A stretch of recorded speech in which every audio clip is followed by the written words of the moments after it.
Sankt-Peterburg va Moskva shaharlaridan Toshkentgacha avtobus va mikroavtobuslarda yetib olishni istasangiz, O'zavtotrans xizmatidan foydalaning. Xizmatlar arzon, qulay va ishonchlidir. Reyslar har kuni amalga oshiriladi. Batafsil ma'lumotlarni mana shu telefon raqamlariga qo'ng'iroq qilib bilib olishingiz mumkin.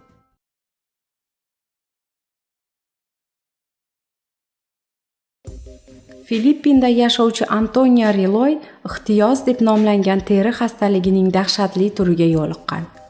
Terisi xuddi 90% kuyib ketgandek, qaragan odamni seskanishga, jirkanishga majbur etadi. Buning ustiga teri qattiq dag'al qorayib, yorilib ketgan. Shuning uchun odamlar uni qarg'ish tekkan deya hisoblashadi. Hech kim u bilan ham suhbat bo'lishni xohlamaydi. Ro'para kelib qolsa, aylanib o'tishga harakat qiladi. Yosh bolalar masxara qilishadi. Shu sababli Antonio iloji boricha uyidan chiqmaydi. Aytishlaricha, Antonio hali tug'ilmay turib ota-onasi ajrashib ketishgan ekan.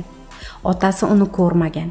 26 yoshli onasi esa bolani buvisiga tashlagan u uyidan chiqib ketgan.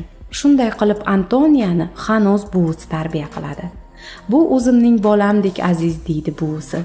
Yer u ko'kka ishonmayman. Tashlab ketgan onasini, ya'ni mening qizimni Xudo albatta jazolaydi. Ha, bilasizlarmi, Antonio bir kun kelib tuzalsa, elektrik bo'lishni orzu qiladi. Har kuni uyda o'tirib elektrga ishlaydigan uskunalarni kovlashtiradi. Buzilganlarini tuzatadi. Hozirning o'zidayoq yaxshigina usta bo'lib qoldi bolam. Yaqinda Antonio haqida mamlakatdagi xayriya tashkilotlaridan birining vakillari xabar topishdi va davolashga ahd qilishdi. Vrachlar ham Antonio hech bo'lmaganda 50% ga tuzalishiga umid bog'lashmoqda.